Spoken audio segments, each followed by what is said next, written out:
नमस्कार, मी नीता देव. Barshi today YouTube चॅनलमध्ये आपणा सर्वांचे हार्दिक स्वागत. बार्शीतील सुप्रसिद्ध मनोविकार तज्ञ डॉक्टर महेश देवकते सर यांच्या मनदर्पण क्लिनिकमध्ये आज आपण आलेलो आहोत. एका गंभीर विषयावर आपण त्यांच्याशी चर्चा करणार आहोत. विषय आहे मानसिक ताणतणाव. अर्थात तुम्हाला मला एकूणच सर्वांनाच हा ताणतणाव येत असतो, स्ट्रेस येतो.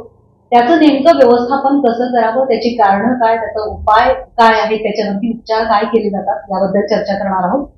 त्याचप्रमाणे अलीकडे बार्शी शहरात अनेक आत्महत्या झाल्या. बार्शी शहरातच नाही तर एकूण सगळीचकडे देशभर आत्महत्येचं प्रमाण वाढलेलं आहे. त्यावरही आपण चर्चा करणार आहोत. आत्महत्या करणाऱ्या युवक युवती, प्रौढ महिला पुरुष आणि अगदी लहान मुलं सुद्धा त्यामध्ये समाविष्ट झालेली आहेत.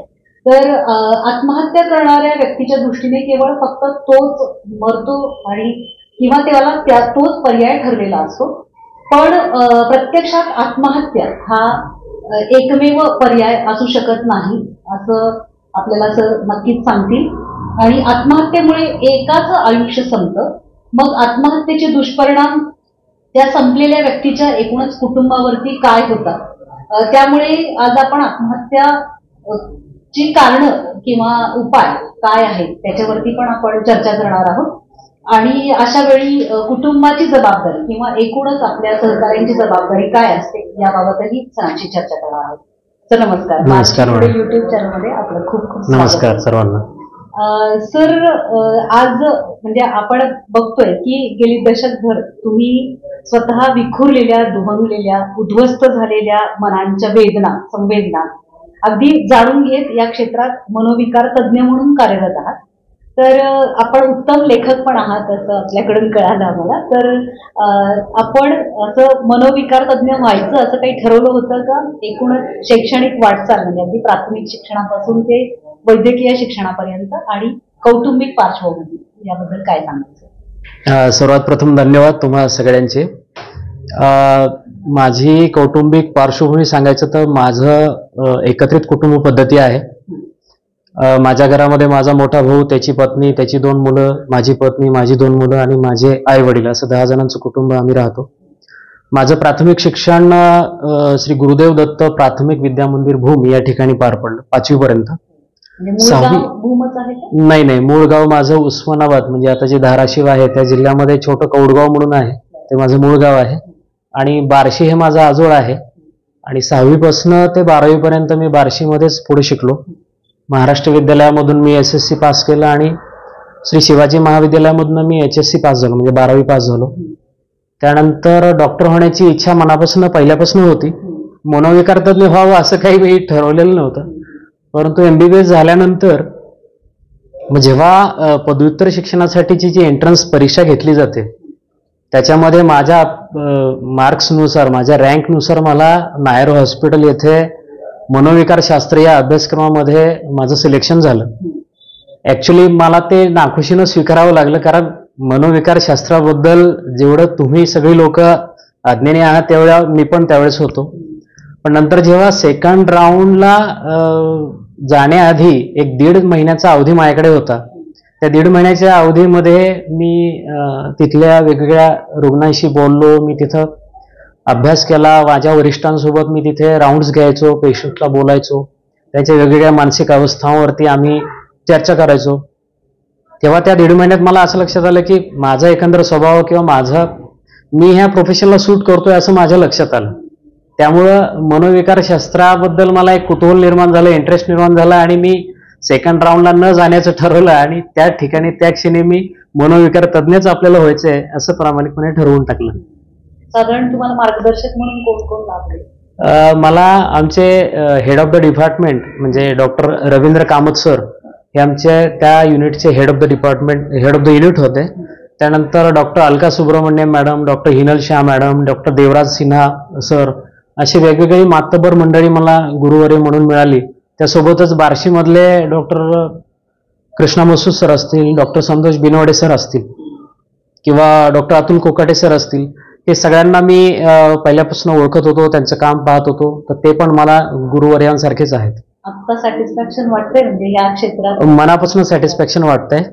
आणि मनाचा डॉक्टर आहे त्याच्यामुळे अजूनच मनापासून मनपूर्वक समाधान वाटतंय. सर, सध्या बदलत्या काळात वाढत्या मानसिक ताण तणावांची कारणं कोणती आहेत? सगळ्यांनाच अगदी टेन्शन आले हा शब्द फार यूज टू झालाय, तर काय सांगायचं? तर असं झालंय की बदलत्या जीवनशैलीमध्ये बदल पण असे खूप फास्ट यायला लागलेत. म्हणजे आपण पारंपरिक याच्यातनं आता डिजिटल युगात आलोय आणि त्याचा आवाका, त्याचा स्पीड खूप आहे.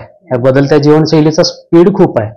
म्हणजे आधीच्या जीवनशैलीला आपण अजून एकरूप होत आहोत तोपर्यंतच नवीन काहीतरी आपल्या समोर येत आहेत.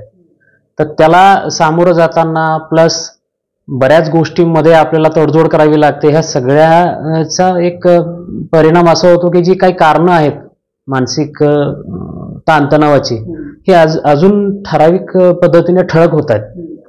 तर मानसिक त्रासाची किंवा मानसिक ताणतणावाची जर कारणं पाहिली तर पहिलं कारण आपल्याला असं म्हणता येईल की एक स्पर्धा आहे सगळ्या जगामध्ये.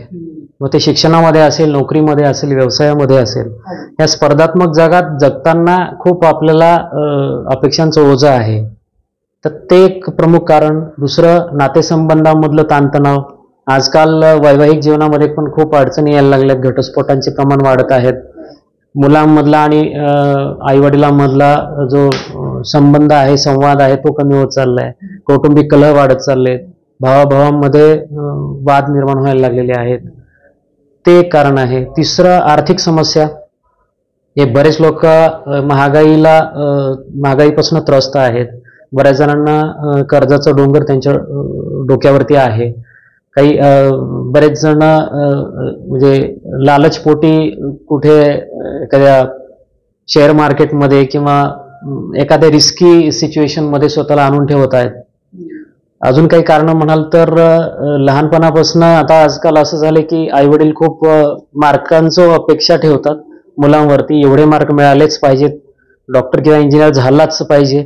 हे जे आहे ते मुळात जास्त तणावाला कारणीभूत ठरतंय असं माझं प्रामाणिक मत आहे.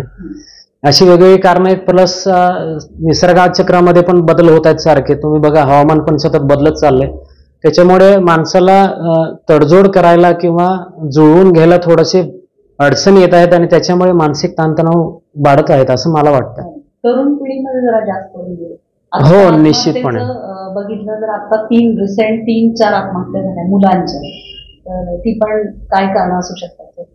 नाही, ही खूप दुर्दैवी गोष्ट आहे की मागच्या काही महिन्यांमध्ये बार्शीचं नाव एका चुकीच्या गोष्टीमुळे समोर यायला लागलंय. याच्यामध्ये विशेषतः तरुण मुलांमध्ये आत्महत्येचं प्रमाण खूप वाढताना दिसतंय.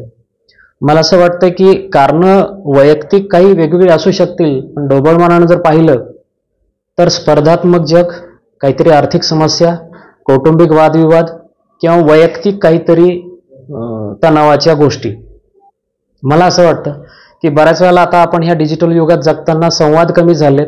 लोक एकमेकांना भावना व्यक्त करत नाहीत, शेअर करत नाहीत. ते मनातलं शेअर जरी झालं आणि 1 सेकंद जरी ती व्यक्ती त्या मनातल्या आलेल्या टोकाच्या विचारापासून डायव्हर्ट झाली तर मला असं वाटतं की आत्महत्या आपण त्यावेळेस रोखू शकतो. झालंय असं की, आणि त्याच्यामध्ये होतं काय की एखाद्या व्यक्तीने आत्महत्या केली, ते मीडियामध्ये आलं किंवा लोकांना कळालं तर ते अनुकरण व्हायला बघतं नकळत इतर लोकांचंही, की ही व्यक्ती पण असं करू शकते, मग मी तर काय, मी कुठल्या याचा आहे असं म्हणून ती व्यक्ती पण नकळत प्रवृत्त होते. पण तसं व्हायला नाही पाहिजे. म्हणजे ही विकृती आहे. विकृती म्हणता पण येईल नाही. पण आता कसं आहे की हे वैयक्तिक दृष्ट्या वेगवेगळे, सब्जेक्टिव्हली हे वेगवेगळी कारणं असू शकतात. पण आता आपण प्रत्येक व्यक्तीला जाऊन ओळखणं हे तर पॉसिबल होणार नाही. म्हणूनच हे चर्चासत्र मला वाटतं खऱ्या अर्थानं योग्य ठरणार आहे. कारण एकत्रितपणे एक सामाजिक हित आपण लक्षात घेऊन आणि एक सामाजिक विषय असं लक्षात घेऊन आपण म्हणजे शाळेच्या पार्श्वभूमीवर शाळांमध्ये, कॉलेजांमध्ये किंवा वेगवेगळ्या व्यावसायिक संस्थांमध्ये जाऊन आपण खरं तर चर्चासत्र घडवून आणायला हवेत. याच्यामध्ये माझ्यासारख्या क्षेत्रात काम करणारे डॉक्टर्स असतील, तुमचे पत्रकारितेमधले वरिष्ठ लोक असतील, हे सगळ्यांनी मिळून मानसिक ताणतणावावरती आपण काय करू शकतो असे वेगवेगळे सारखे परिसंवाद घडायला हवेत, जेणेकरून आपण त्याच्यावर आपण नक्कीच काहीतरी एखादा जरी जीव वाचला आपल्या ह्या सगळ्या कृतीमुळे तरी मला वाटतं की आपल्या प्रोफेशनचा कुठेतरी फायदा झाला. आज आपण डॉक्टर महेश देवकते सर यांच्याशी चर्चा करतोय. मनोदर्पण या क्लिनिकमध्ये आलेलो आहोत. न्यूरो सायकॅट्रिस्ट क्लिनिक आणि व्यसनमुक्ती केंद्र अशा केंद्रामध्ये आपण अनेक मनाच्या विकारांवरती चर्चा करत आहोत आणि इथे खालील आजारांवरती इलाज केले जातात. ते म्हणजे डिप्रेशन, जे नैराश्य येतं, अँझायटी जो चिंता रोग असं म्हटलं जातं त्याला, त्यानंतर निद्रानाश, झोप लागत नाही असं खूप जणांचं म्हणणं असतं त्याच्यावरती पण, त्यानंतर सायकोसिसमध्ये पण आहे, व्यसनाधीनता, सिझोफ्रेनिया, त्यानंतर लहान मुलांमधील मानसिक आजार याच्यावरती पण, आणि फिट्स येणे, लैंगिक समस्या, अशा विविध मतिमंदपणा, वर्तन समस्या, अशा विविध आजारांवरती या मनोदर्पण क्लिनिकमध्ये इलाज केले जातात. सर, मनोविकारांचा मनावरती आणि शरीरावरती परिणाम होतो का आणि तो कसा होतो? हा, मनोविकारांचा मनावर आणि शरीरावर परिणाम होतो. तसं बघितलं तर मन आणि शरीर हे एकमेकांना जोडलेलं आहे, पूरक आहे. म्हणजे वर्ल्ड हेल्थ ऑर्गनायझेशनची एक व्याख्या आहे, त्याच्यामध्ये ते असं म्हणतात की उत्तम आरोग्य असणं म्हणजे फक्त शारीरिक आजाराचा अभाव नसून उत्तम मानसिक, शारीरिक, सामाजिक आणि आध्यात्मिक स्थिती गाठणं. म्हणजे एकंदर याच्यामध्ये शरीर आणि मन या दोन्हींचाही विचार केला गेलेला आहे. तर मनोविकारांचा पहिल्या प्रथम मनावरती काय परिणाम होतात ते आधी आपण पाहूया. तर मनोविकारांमुळे त्या व्यक्तीच्या मनावरती असे परिणाम होतात की ती व्यक्ती सतत चिंताग्रस्त राहायला लागते, ती व्यक्ती सतत निराश राहायला लागते, ती व्यक्ती सतत क्रोधित व्हायला लागते, त्या व्यक्तीच्या जे काही आवडीनिवडी आहेत ते कमी व्हायला लागतात, ती व्यक्ती कदाचित समाजापासून अलिप्त राहायला लागते, एकटी राहायला लागते, त्या व्यक्तीच्या मनात कदाचित टोकाचे म्हणजे आत्महत्येसारखे विचार येऊ शकतात. दुसरं असं की त्या व्यक्तीला कोणावरती असा फार विश्वास राहत नाही, स्वतःवर पण नाही, ज्याला आपण आत्मविश्वास कमी होणं असं म्हणतो, किंवा आत्मगौरव ज्याला आपण आत्मसन्मान म्हणतो किंवा सेल्फ इस्टीम म्हणतो, की स्वतःचं पण काहीतरी एक कर्तृत्व आहे किंवा स्वतःला पण एक व्हॅल्यू आहे, हे गोष्ट ते पेशंट्स, ती व्यक्ती म्हणजे विसरायला लागतात किंवा त्याला भान राहत नाही. हे झाले मनावरती होणारे परिणाम. आणि मनोविकारांचे शरीरावर होणारे परिणाम म्हणजे पहिला प्रथम तर जे काही बायोलॉजिकल फंक्शन्स आहेत, ज्याला आपण झोप म्हणू किंवा जेवण म्हणू, याच्यावर परिणाम व्हायला लागतात. जेवण कमी व्हायला लागतं किंवा काही प्रसंगी जास्तही भूक लागायला लागते आणि बहुतांशी लोकांमध्ये झोपेचा अभाव निर्माण व्हायला लागतो. पहिल्यासारखी ती व्यक्ती झोपत नाही, अपुरीशी झोप व्हायला लागते, झोपेमध्ये सतत उठणे, घाबरून उठणे, झोपेमध्ये पॅनिक अटॅक्स येणे किंवा वेळेपूर्वीच लवकर उठून बसणे, ह्या गोष्टी व्हायला लागतात. प्लस इतर शारीरिक संस्थांवरती पण त्याचे परिणाम व्हायला लागतात. जसं की हृदयसंस्थेवर म्हणाल तर रक्तदाब वाढतो, हृदयाचे ठोके अनियमित व्हायला लागतात. श्वसनाच्या संबंधी असं होतं की खूप फास्ट रीतीने श्वास चालायला लागतो. तणाव वाढला, तुम्ही बघा, स्ट्रेस आला की आपण खूप जोरजोरात श्वास घ्यायला लागतो, उथळ घ्यायला लागतो, खोलवर नाही. नंतर असं म्हणाल की तर पोटाच्या बाबतीत म्हणायला झालं तर सतत अपचन व्हायला लागतं, ऍसिडिटी, गॅसेस होणं, बद्धकोष्ठता, असे वेगवेगळे पोटाच्या संबंधीचे विकार व्हायला लागतात. तर एकूणच काय की शरीरावरती पण मनोविकारांचा प्रभाव व्हायला लागतो. म्हणूनच मनोविकारांना वेळीच आळा घालणं हे खूप महत्वाचं ठरतं. पण सर, काय होतं की अशा मनोविकार तज्ञांकडे जाताना समाजाचा बघण्याचा दृष्टिकोन वेगळा होतो, म्हणजे की इकडे कसं काय, डॉक्टरांकडे कसं काय चाललंय. तर मग अशा वेळेला डिप्रेशन आणखी जास्त येतं आणि तुम्ही आता कसं सांगितलं की स्वतःतला आत्मविश्वास कमी होतो, त्याचा समाजाचा आणि कुटुंबाचा पण काहीतरी सहभाग असेल त्या गोष्टी. येस, म्हणूनच मग काय आहे की मनोविकारांना एका आजारासारखं बघितलं गेलं पाहिजे. त्याला वेगळा सामाजिक कलंक आपण लावता कामा नये. तो एक आजार आहे आणि एखाद्या आजारग्रस्त किंवा रोगी माणसाला आपण जशी सहानुभूतीपूर्वक आपण त्याच्याशी व्यवहार करतो, अगदी तसंच आपल्याला इथेही आपण तसं वागलं पाहिजे. आणि मग कुटुंबाची किंवा त्याच्या मित्रांची ही सामाजिक बांधिलकी अशी ठरते की जेव्हा त्यांना लक्षात येते की आपला कोणीतरी मित्र, आपली कोणीतरी मैत्रीण खूप तणावग्रस्त आहे, डिप्रेशनमध्ये वाटते, नैराश्याचे विचार बोलून दाखवते, टोकाचे आत्महत्येचे विचार बोलून दाखवते, फार मिसळत नाही, पहिल्यासारखं स्वभावामध्ये त्याचा बदल झालेला आहे, विचारांमध्ये बदल झालेला आहे, तर हे ओळखून त्याच्याशी थोडंसं आपण बोललं पाहिजे त्याच्याशी आपण चर्चा केली पाहिजे. आणि जर वाटलं कुटुंबियांना किंवा मित्रांना की याला खूप त्रास होत आहे, तर त्यांनी वेळीच एखाद्या मानसोपचार तज्ज्ञाकडे आणलं पाहिजे. पण या ठिकाणी एक महत्वाचं असं आहे की अजूनही मानसोपचाराबद्दल किंवा मानसोपचार तज्ज्ञांबद्दल खूप गैरसमज अजूनही समाजामध्ये आहेत. तर मला इथं असं सांगायचं तुमच्या माध्यमातून की मानसोपचार किंवा मानसोपचार तज्ज्ञांकडे गेलेला प्रत्येकच पेशंट वेडा असतो असं नाहीये. आपल्याकडे ती एक भ्रामक कल्पना आहे की फक्त वेडे पेशंटच या डॉक्टरांकडे येतात, असं नाही. आत्ताच मॅडमने आपल्याला कोणते कोणते आजार असतात आणि आम्ही कोणत्या आजारावर उपचार करतो हे वाचून दाखवलेलं आहे. त्यामुळे फक्त सायकोसिस किंवा वेडसरपणा एवढ्या कारणासाठीच पेशंट्स आमच्याकडे येतात ही कल्पना चुकीची आहे. सर, आत्महत्या करताना आपण बऱ्याच वेळा बघितलेलं किंवा युट्यूब चॅनलच्या माध्यमातून पण बघितले की व्हिडिओ केला जातो आणि मी आत्महत्या करणार आहे असं सांगितलं जातं. तर त्यावेळेला काही असे रासायनिक बदल होत असतात का? म्हणजे जेव्हा आपल्याला स्वतःला आता मरायचंय, संपायचं हा विचार येतो, तेव्हा त्याच्या त्या भावना किंवा रासायनिक बदल याबद्दल काय सांगायचं? आत्महत्या जे लोक करतात किंवा ज्यांच्या मनात तसे विचार येतात, तर त्याचं मुख्य कारण जर बघितलं संशोधनातनं असं दिसून आलंय ते म्हणजे नैराश्य. आणि नैराश्य ह्या आजारामध्ये काही बदल मेंदूमध्ये घडतात. दोन प्रकारचे बदल आहेत. एक रासायनिक बदल आहे आणि दुसरा आहे की जो काय म्हणू आपण त्याला फंक्शन्स मध्ये बदल आहे किंवा मेंदूच्या काही भागांमध्ये बदल आहेत, त्याला जैविक बदल असं आपण म्हणू. रासायनिक बदलामध्ये काय होतं की सिरोटोनिन नावाचं एक संप्रेरक आहे, न्यूरो ट्रान्समीटर आहे. ते सिरोटोनिन नावाचं न्यूरो ट्रान्समीटर हे कमी आढळतं अशा पेशंट्समध्ये की जे सिरोटोनिन माणसाला आनंदी समाधानी राहण्यासाठी कारणीभूत ठरतं. ते कमी झालं की आनंदाचा अभाव निर्माण होतो. त्यामुळे सिरोटोनिनची एक पात्रता कमी होते. इतरही काही न्यूरो ट्रान्समीटर्स आहेत ज्यांचे प्रमाण असंतुलित व्हायला लागतात, जसं की डोपामिन आहे, नॉरइफिनेफ्रिन आहे, कॉर्टिसॉल आहे किंवा हायपोथॅलॅमो पिट्युटरी ॲड्रेनल ॲक्सिस.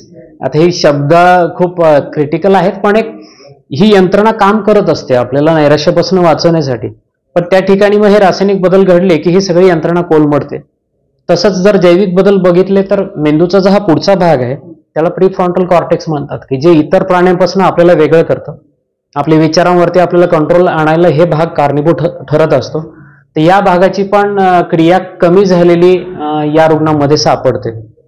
तर त्यावेळेला ज्यावेळेला पेशंट्स अशा आत्महत्येचे विचार बोलतात किंवा प्रवृत्त होतात ती क्रिया करण्यामध्ये, तर त्यांना स्वतःवरती कंट्रोल राहत नाही, स्वतःच्या भावनांवरती कंट्रोल राहत नाही. मी मगाशी म्हणाल्याप्रमाणे स्वतःचा आत्मविश्वास कमी होतो आणि एक प्रकारे निर्णय क्षमता त्यावेळेला चुकते. आपण काय करतो याचं भान राहत नाही आणि याचे परिणाम काय होतील हे विचार करण्याची पण क्षमता त्यावेळेला खुंटलेली असते. त्यामुळे ते आता सोशल मीडिया एक साधन झालंय. म्हणजे ते व्यक्ती जेव्हा नैराश्यामध्ये असते त्यावेळेला पण कोणाशी बोलू शकली नाही, मग सोशल मीडिया हाच एक आपला आधार आहे. कदाचित तोच आधार ते शेवटच्या क्षणी पण वापरत असावे आणि स्वतःच्या भावना ते इतरांपर्यंत पोहोचवत असावेत. पण तोपर्यंत ती व्यक्ती गेलेली असते, आपण त्यावेळी काहीच करू शकत नाही. त्यामुळेच मित्रांची, कुटुंबियांची आणि सहकार्यांची त्या ठिकाणी गरज खूप भासते. सरांनी खूप छान सांगितलेलं आहे की प्रत्येक माणसाने व्यक्त झालं पाहिजे. जसं आपण शरीराची काळजी घेतो, दर महिन्याला आपण ट्रीटमेंट घेतो किंवा आपलं स्वतःचं बॉडी चेकअप करत असतो, त्याप्रमाणेच मनाच्याही विकारांचं चेकअप झालं पाहिजे. आणि असं संकोच न बाळगता सरांनी सांगितल्याप्रमाणे एखाद्या मित्राजवळ तुम्ही व्यक्त व्हा किंवा असे जे मनोविकार तज्ज्ञ आहेत त्यांच्याकडे जाऊन मनाचे विकार काय आहेत, त्यातलं रसायन काही कमी झालंय का, त्याच्याबद्दल नक्कीच आपण फॉलो घेतला पाहिजे असं मी सर्वच इथल्या सगळ्या प्रेक्षकांना आवाहन करते सरांच्या माध्यमातून. सर, आत्महत्येपासून परावृत्त झालेले तुमच्याकडे काही पेशंट, म्हणजे आता तुम्ही जवळजवळ 4-5 हजार पेशंट बघितलेले आहेत आणि हे खरं तर खूप कमी प्रमाण आहे, इथपर्यंत येत नाहीयेत लोक, हीच खंत आहे. पण अशा पेशंट बद्दल काय सांगा किंवा कशी ट्रीटमेंट, काय उपचार नेमके, आणि असे उपचार घेतलेच पाहिजेत का? उपचार घेतल्यानंतर असं खूपच्या पेशंटचं म्हणणं येतं की झोप लागते किंवा मनोविकार तज्ज्ञांकडे गेलं आणि त्यांच्या गोळ्या घेतल्या की झोप लागते, त्यापेक्षा आपण आपलं आपलं मन सांभाळावं. तर ते कितपत काय सांगायचं त्याच्याबद्दल? म्हणजे तुमचे 2-3 प्रश्न आहेत खरं तर. पहिला म्हणजे माझे अनुभव, जे पेशंट आत्महत्येपासून परावृत्त झाले, अशी बरीच उदाहरणं आहेत. पण मला जे आठवतात त्यातले 2 मी शेअर करू इच्छितो. एक आहे ग्रामीण भागातली महिला की ज्यांनी मला दाखवण्याच्या आधी साधारण 2 वेळा आत्महत्येचे प्रयत्न केले होते आणि सुदैवाने ती त्यातनं बचावली होती. तर जेव्हा तिचे घरचे तिला घेऊन आले, घरचे म्हणजे विशेषतः लक्षात घ्या तिचे पती तिला घेऊन आले. या ठिकाणी पतीचा रोल खूप महत्वाचा होता आणि पहिल्या ट्रीटमेंटपासून ते शेवटपर्यंत आतापर्यंत देखील पती तिला घेऊन येतात आणि तिला नेहमी सहकार्याची भावना त्यांनी ठेवलेली आहे. तर उपचार केल्यानंतर मग औषधोपचार असतील, आमचं काही सांगणं असेल, आम्ही काही गोष्टी करायला सांगत असू, त्यानुसार आता ते पेशंट्स नैराश्यमधनं कम्प्लिटली बऱ्यापैकी बाहेर आहेत. आता त्यांना एकदाही आत्महत्येसारखे विचार येत नाहीत. जरी आले तरी ते स्वतःवर कंट्रोल करू शकतात किंवा स्वतःचं भावनांचं व्यवस्थापन ते उत्तमरित्या त्या करू शकतात आणि ऑलमोस्ट त्यांची ट्रीटमेंट आता थांबल्यासारखी आहे. त्यामुळे ते उपचार त्यांच्या बाबतीत यशस्वी झाले आणि त्यांचा कुठेतरी मी त्यांच्या मदतीला येऊ शकलो याच्याबद्दल मला कृतज्ञता वाटतं. दुसरं एक उदाहरण मला देता येईल की जे उच्च शिक्षित गृहस्थ होते आणि काही व्यावसायिक अपयशामुळे किंवा कौटुंबिक काही कलहामुळे त्यांना खूप नैराश्य आलं होतं आणि तुम्ही जसं म्हणालात तसं मी मानसोपचार तज्ज्ञांकडे कसं जाऊ ह्या कलंकित दृष्टिकोनातनं तेही माझ्याकडे खूप दिवस आले नाहीत. त्या दरम्यान त्यांचं नैराश्य वाढत गेलं. पण कसं तरी फोर्सफुली त्यांची इच्छा नसतानाही त्यांचे घरचे घेऊन आले. स्लोली मेडिसिन्स दिल्यानंतर, उपचार केल्यानंतर हळूहळू त्यांना ते रिअलाइज झालं की हा बरं झालं की मी दाखवायला आलो, औषधोपचार घेतले. त्यानंतर त्यांचं नैराश्यही कमी झालं. त्यांच्याही मनात सुरुवातीला खूप स्ट्रॉंग असे आत्महत्येचे विचार येत होते. नंतर ते सगळे कमी झाले. नंतर ते त्या पूर्ण याच्यातनं प्रक्रियेतनं बाहेर आले. त्यांची ट्रीटमेंट पूर्ण थांबलेली आहे. ते पूर्णपणे त्यातनं बाहेर आलेले आहेत आणि ते स्वतःचा जे काही त्यांचा व्यवसाय आहे त्या व्यवसायामध्ये उत्तमरित्या सध्या काम करत आहेत. तर हे 2 केसेस मी याकरता सांगितल्या. एक तर ग्रामीण भागामध्ये पण अजून पण मानसिक आजारांबद्दल खूप गैरसमज आहेत, पण त्या ठिकाणी त्या महिलेच्या पतीनं खूप छान काम केलं. आणि नंबर 2 उच्चभ्रू किंवा उच्च शिक्षित लोकांमध्ये देखील अजूनही खूप असे गैरसमज आहेत. तर ते गैरसमज टाळून आपण जे काही आत्महत्येचे विचार येतात ज्या लोकांना, त्यांना आपण त्या कृती करण्यापासून रोखू शकतो असं मला वाटतं. उपचार साधारण किती दिवस घ्यावे लागतात? उपचारांचं असं आहे की उपचार हे प्रामुख्याने 2 पद्धतीमध्ये येतात. एक मानसोपचार ज्याला आपण म्हणतो, ज्यामध्ये काउन्सिलिंगचे सेशन्स असतात, थेरपिस्ट असतात किंवा आम्ही पण करतो, ज्याच्यामध्ये प्रामुख्यानं cognitive behavioural therapy, rational emotive behavioural therapy अशी काही प्रश्नोत्तरांच्या माध्यमातून पेशंटचं काउन्सिलिंग केलं जातं. आणि दुसरी उपचार पद्धती म्हणजे औषधोपचार. त्या औषधोपचारांचं असं आहे की औषधं जी आम्ही देतो ती जी काही मी मगाशी म्हणालो सिरोटॉनिन की जे कमी होतं, मग ते सिरोटॉनिन वाढवण्यासाठी ती औषधं काम करतात किंवा इतर जे काही रसायनं कमी जास्त झाले तर त्याचं संतुलन कायम राखण्यासाठी ती औषधं काम करतात. तर जनरली असे की पहिल्यांदा जेव्हा पेशंट येतात तेव्हा साधारण 6 ते 8 महिन्यांचा कालावधी औषधोपचारासाठी सांगितला गेलेला आहे. संशोधनातून ते सिद्ध झालेलं आहे. किमान 6 ते 8 महिने त्याचे औषधोपचार आपण करायला हवे. तर त्या औषधांबद्दल पण थोडे गैरसमज असे आहेत की माझ्यासारखे डॉक्टर फक्त झोपेच्याच गोळ्या देतात, तर ते पूर्ण सत्य नाहीये. सुरुवातीच्या काळामध्ये जसं मी मगाशी म्हणालो की नैराश्यामध्ये किंवा इतर आजारांमध्ये झोप कमी झालेली असते, तर सुरुवातीला झोप चांगली यावी याकरता आम्हाला काही औषध द्यावे लागतात.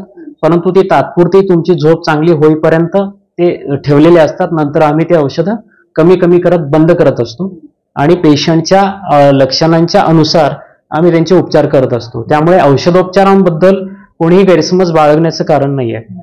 आता तुम्ही जसं सांगितलं की ग्रामीण भागातला तो नवरा तिला घेऊन आला, पण असे काही महाभाग आहेत घरामध्ये की ते वेडं ठरवलं जातं, म्हणजे बायकांना किंवा घरातल्या एखाद्या मानसिक जर काही ताणतणाव असेल तर वेडं ठरवलं जातं. तर अशा लोकांसाठी तुम्ही काय सांगायचं? मला त्या लोकांना असं सांगायचं आहे की पहिलं तर तुम्ही जागरूक व्हा. हा एक आजार असतो हे पहिल्यांदा जाणून घ्या आणि ह्या आजाराला वेगवेगळी कारणं पण आहेत, जशी आपण आता चर्चा केली.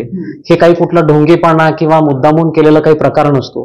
कोणाला हे नैराश्यामध्ये जावं असं वाटत नसतं.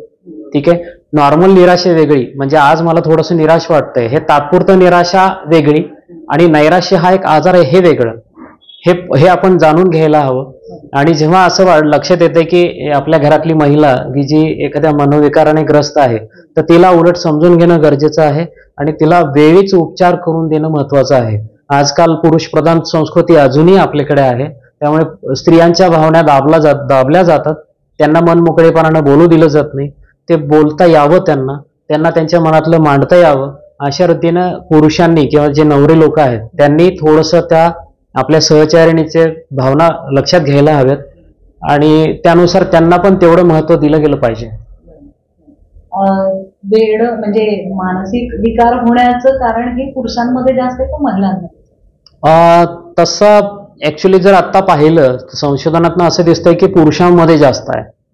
का तर पुरुष हा एक घराचा चेहरा मानला जातो आणि त्याला जास्त इम्पॉर्टन्स दिला जातो. मग त्याला काही झालं तर लगेच दवाखाना किंवा औषधोपचार किंवा तज्ज्ञांची भेट घे हे केलं जातं. पण आता जसं म्हणालो आपण तसं स्त्रियांमध्येही प्रमाण जास्त आहे, पण ते बऱ्याच वेळेला झाकलं गेलेलं असतं, झाकरीत राहिलेले आजार आहेत हे. त्यामुळे टेक्निकली बघितलं तर आता पुरुषांमध्ये प्रमाण जास्त आहे. पण जेवढं आम्ही आता पाहतोय किंवा आमचे गुरु असतील, मसूद सर वगैरे असतील, तर त्यांनी पण पाहिले की महिलांमध्येही देखील प्रमाण बरंचसं आहे, पण ते उघडपणे समोर येत नाही. येस. सशक्त आणि सकारात्मक मनाचा समाज बनवणे हेच आमचं ध्येय, हे ब्रीदवाक्य घेऊन मनदर्पण क्लिनिकचे डॉक्टर महेश देवकते सर यांनी आपल्याला खूप छान विचार सांगितलेले आहेत. आणि मला असं वाटतं की मनाचा अभ्यास आणि मनाचे विकार दूर करण्यासाठी नक्कीच तज्ज्ञांचा सल्ला घेणं आवश्यक आहे, असं पुन्हा एकदा बार्शी टुडेच्या वतीने आणि डॉक्टर महेश देवकते सरांच्या वतीने आपल्या सर्वांना आवाहन करते.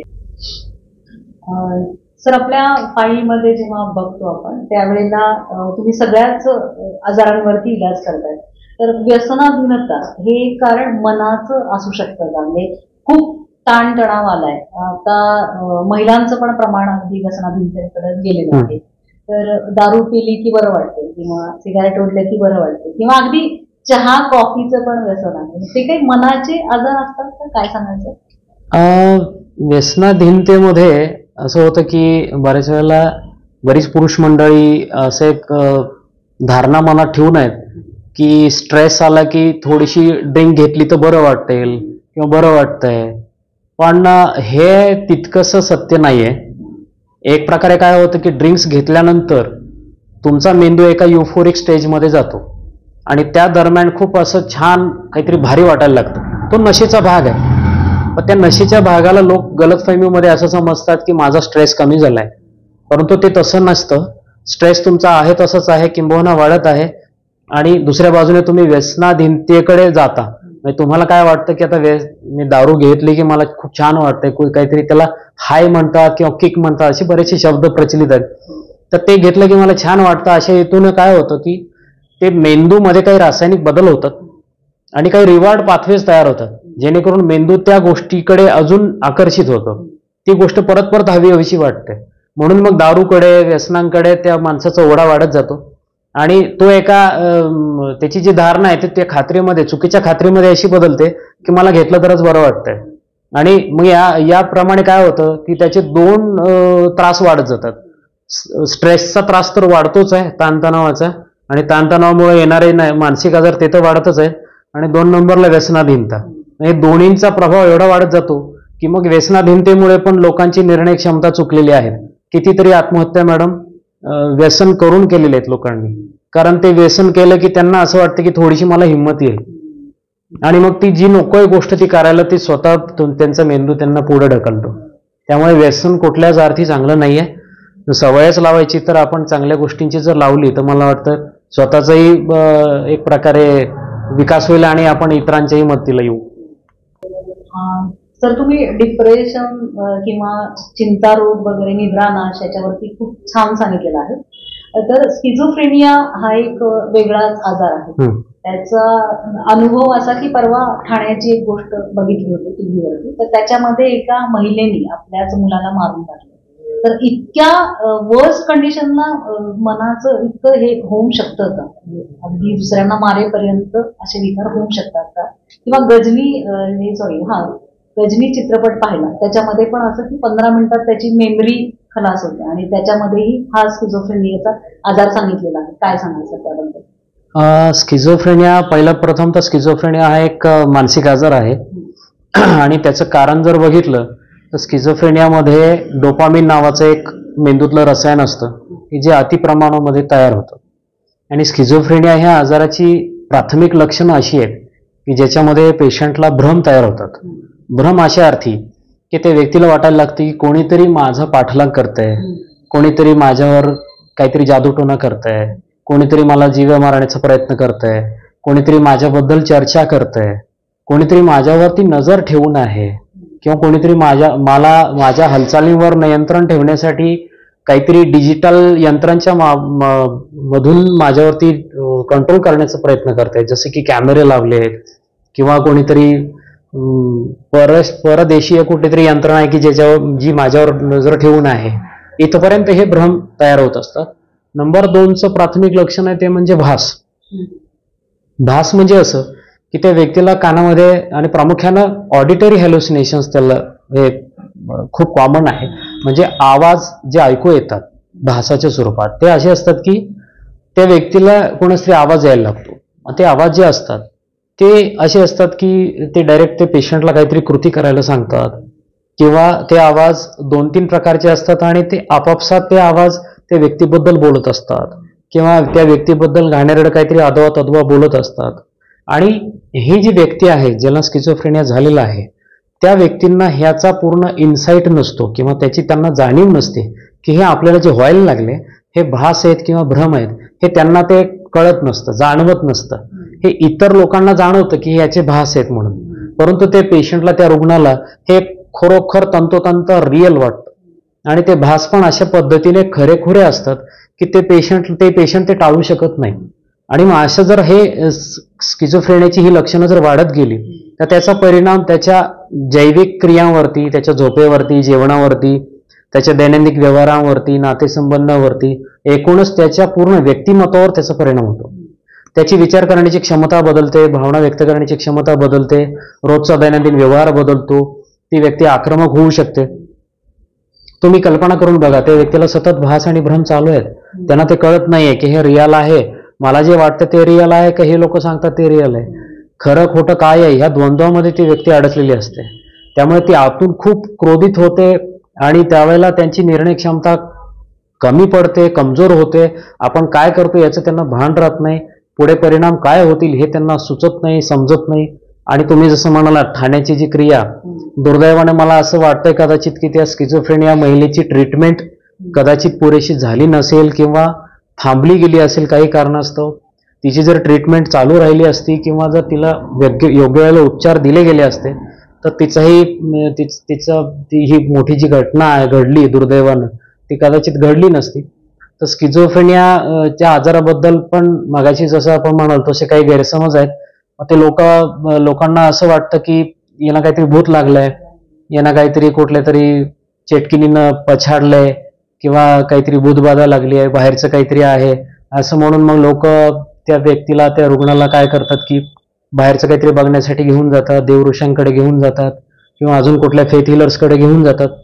तर त्याच्यामधनं निष्पन्न काय होतं, एकतर त्या ठिकाणी वेळ खूप जातो, त्या वेळेमध्ये त्या पेशंटचा आजार वाढत गेलेला असतो, आणि नंबर 2 म्हणजे आर्थिक लूट होते त्या ठिकाणी, आणि निष्पन्न तर काहीच होत नाही. मला असं वाटतं की असं जर काही होत असेल तर तुमच्या माध्यमातून मला ही लक्षणं परत एकदा सांगावीशी वाटतात.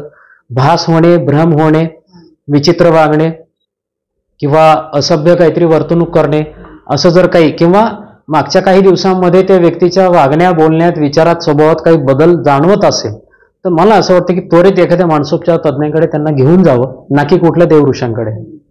तर मनामध्ये काही वेळेला नकारात्मक, अनावश्यक, त्यानंतर असे काही असंबंध, असे काही विचार येत राहतात आणि त्याच्यावरती कंट्रोल नाही करता येत. ते सकारात्मक होण्यासाठी किंवा ते आवश्यक विचार होण्यासाठी मनाला असं काही बळण लावलं जातं का? जसं आपण योगा करून शरीराला फिटनेस आणण्याचा प्रयत्न करतो, असे काही मनाचे बळण लावण्याचे मार्ग आहेत? हो, नक्कीच आहेत. सकारात्मक विचारसरणी अवलंबण्यासाठी आपण थोडंसं सकारात्मक विचार करण्याची सवय जागरूकपणे लावावी लागते.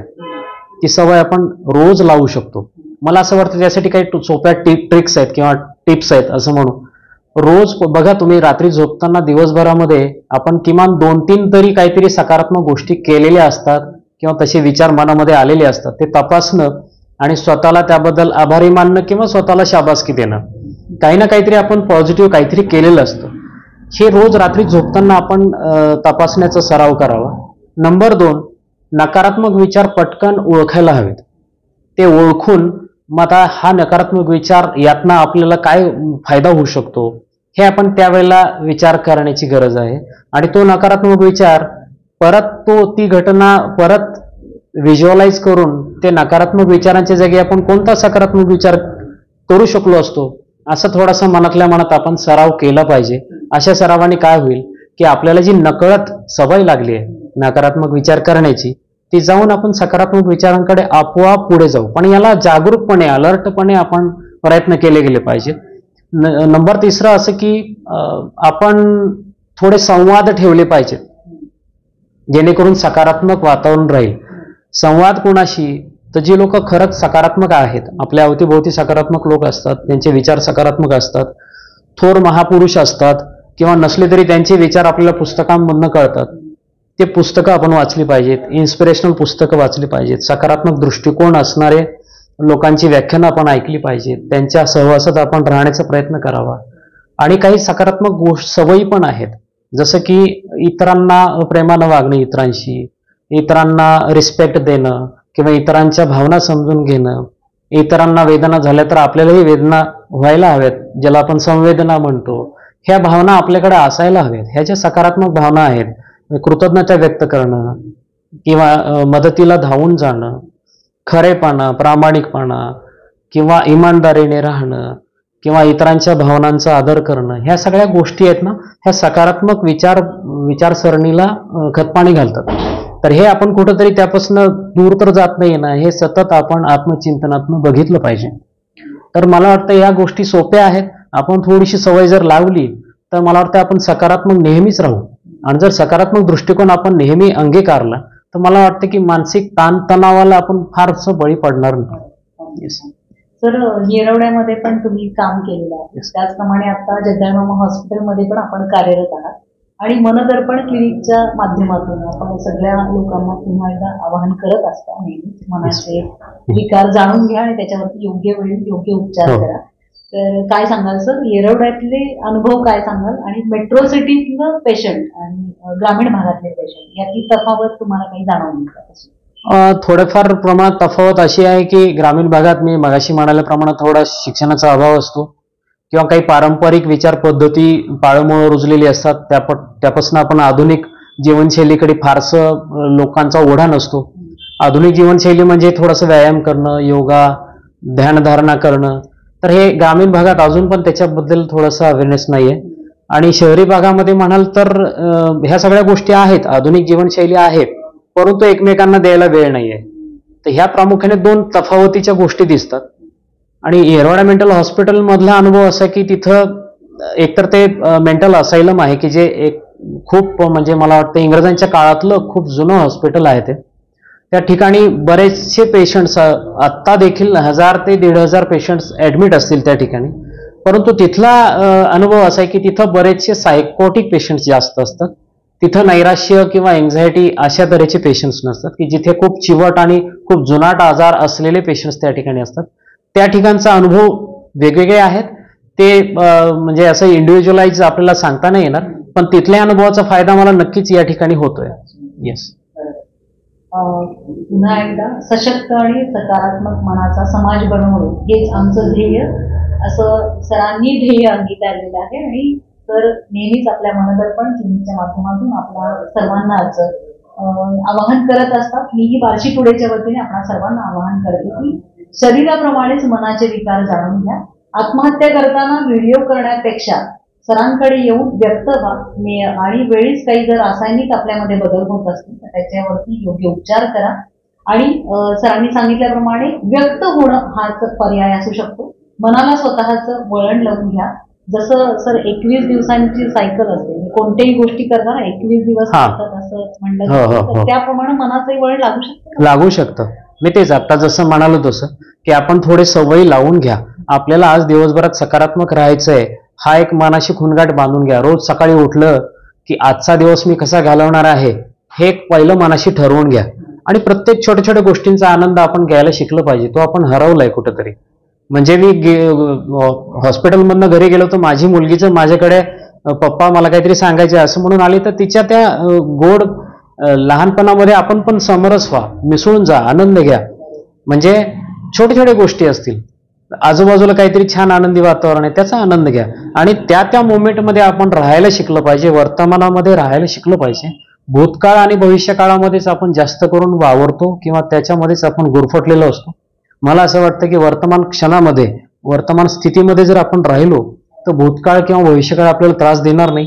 आणि बऱ्याच वेळेला मला असं दिसतं मानसोपचार तज्ज्ञ म्हणून काम करताना की आजकाल जेव्हा नैराश्याची किंवा चिंता रोगाचे पेशंट समोर येतात तर त्यांना अनामिक भीती असते केवळ की भविष्यात कसं होईल माझं, किंवा पुढे काय, पुढे मला काही झालं तर, किंवा माझ्या कुटुंबियांना झालं तर. अजून तरी ती परिस्थिती समोर आलेली नाहीये, पण त्या पेशंटच्या मनामध्ये ती एक भीती पुढची भविष्यातली की असं झालं तर कसं. त्यांना मला एक असं सांगावंसं वाटतं की आपण वर्तमान क्षणामध्ये राहायला आपण जर शिकलो आणि रोज असं ठरवलं की आपल्याला प्रेझेंट टेन्समध्ये जगायचं आहे. ते म्हणतात ना, past is history, future is mystery and today is gift. त्यामुळेच त्याला टुडेला प्रेझेंट म्हणतात. So you have to enjoy it. Thank you. अगदी छान सर, खूप छान संदेश सरांनी दिलेला आहे. पुन्हा एकदा सर्वांना आवाहन आहे की आपल्या मनाचे विकार याच्यावरती योग्य उपचार घेण्यासाठी मनदर्पण क्लिनिकला नक्की भेट द्या. महेश देवकते सरांनी इतकं सुंदर सांगितलेलं आहे. आणि सर, आपण बार्शी टुडेच्या वतीने आपल्यालाही इच्छा व्यक्त करते की असं छान मनावरती अभ्यास होतोय रोज पेशंटच्या निमित्ताने, तर असं एक छानसं पुस्तक तयार करावं युवा पिढीसाठी की जेणेकरून आत्महत्येचं प्रमाण थोडं थांबेल आणि कसं व्यक्त व्हायचं असतं हे त्या माध्यमातून समजलं जाईल. जसं कॅन्सरवरती काही पुस्तकं निघाली आणि कॅन्सर पेशंट थोडेसे त्यातनं सुखावले गेले, तसं आपणही या मनोविकार लोकांसाठी म्हणजे जे रुग्ण आहेत त्यांच्यासाठी लिहावं अशी इच्छा व्यक्त. नक्कीच मॅडम, मी नक्की प्रयत्न करेन त्या बाबतीत. Thank you sir. थँक्यू, धन्यवाद.